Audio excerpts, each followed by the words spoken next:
So today I'm having a go at very traditional sort of b-boy, well that's what it started out as anyway, very traditional sort of b-boy, traditional graph kind of character here. One of my animals there, bit of a silhouette in the background, try to give it a bit of depth, maybe a few buildings. I want to sort of see if I can get a bit sort of misty and foggy as a kind of effect. I don't know if I can or not. I don't know if I've got the colours, to be honest. Most of my colours have run out, so I'm going to see if I can do it. See if I can put it. I'll do some letters just there. I'll do them in a bit, but I want to have a go at this first. See if I can get it to work. So yeah, I'm looking at him, thinking he needs something. There needs something to be here.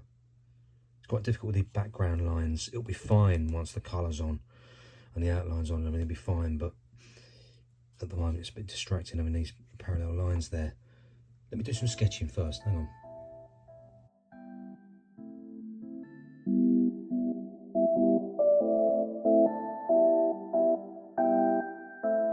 Okay, can you see what I mean about trying to sketch on that? I can't quite see if I've managed to get the proportions or anything down properly there. It's really difficult. It'd be fine once I get an outline on it, but once I've got an outline on it, it's too late, isn't it? I'm just going to hope that that works. Does it work? I can't really tell or not. Do you know what? I really can't tell if that works or not. See, I hate going in if I'm not really sure if it's going to work, because I reckon the rest of it works. I don't want to mess it up on that. Not that it'll actually, do you know, I'll just play it safe. I'm just going to play that safe and do that straight on. Not brilliant, but maybe that'll be fine. Okay, let's just dive in. So what I'm going to do, I'm going to ink these characters, then I'm probably going to colour them, and then I'll do some letters as well. And we'll see how it turns out.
Okay, we're cracking on. This is all right. This is working quite well.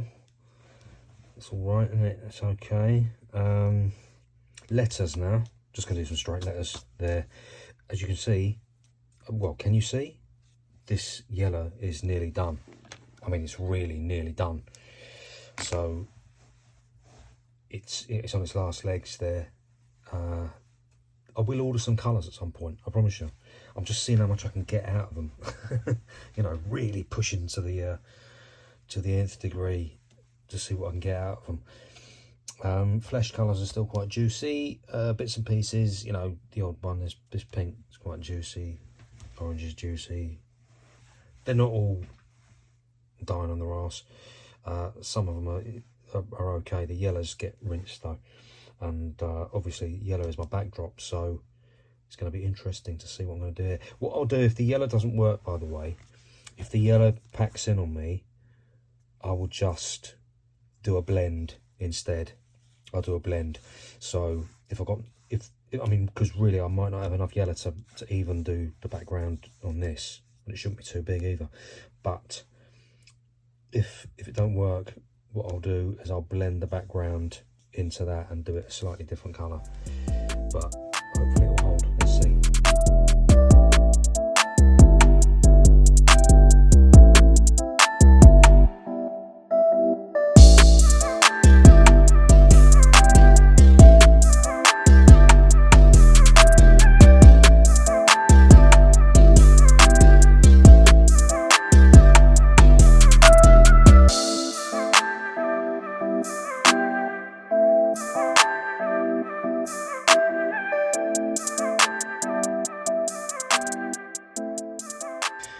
So there we go, it's finished. Now, this is not the easiest surface to work on. Well, it's an easy surface, but it's very small. That's the thing about it. Look at that. I mean, that character's 2 inches tall. That was the same. It's not very big. So, I'm not making excuses, but it's just not as easy as you might think it is. I'm seeing stuff that I've missed now, of course. Hang on, wrong glasses on. So it's a tiny surface, and as a result of that, you know, it's not always the easiest to work on.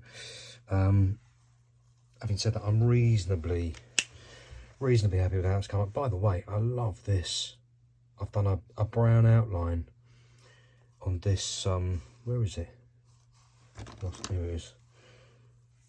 This is it's a 94 graphic marker, a 1021. I don't know what colour that is exactly. Sorry, but it's a really nice sort of orangey yellow, and with the brown outline, it absolutely pops. It's a beauty. It's an absolute beauty. Really, really like that. See, I'm looking at these lines thinking they're too weedy. These lines are too weedy. You don't want to over egg it too much, because you'll kill all the nuanced detail. You've got to be really careful working this size. You know, you can really over egg it. If I've done big, thick, I can't use a Pigma 1 on these inside lines. It's too fat. You see how fat the Pigma 1 line is around the outside? It's a great outline. I've got no problem with that. Really brings your character forward. You see what I've done in the background? Push him into the background using much thinner line, you know, thinner lines, like a line weight, all that. But on the inner lines, you've got to be much more careful. I could have done a bit more. You see, I've done a bit of scumbling around there with a. Hang on, I'm trying to find it now with a 158. Bit of scumbling, because this is really running out. I mean, all these pens are running out now. But the beauty of pens when they start to run out is you can scumble, and you can get really great fades, sort of textured fades.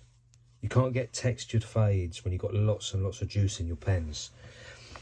It's not really possible. You get ironically, you get much cleaner fades, but as time goes on, you get bored of clean fades. You know, in the beginning as an artist, it's all about clean fades and, you know, getting really nice fades on there and all that. But I'm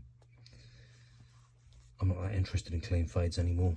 I like a bit of texture, bit of detail, you know, all that. So anyway, I'm not going to do any more on it. It's done now, and hope you like that, guys. I've slightly cheated, by the way, on how to go on the wheel. I know purists will not like that.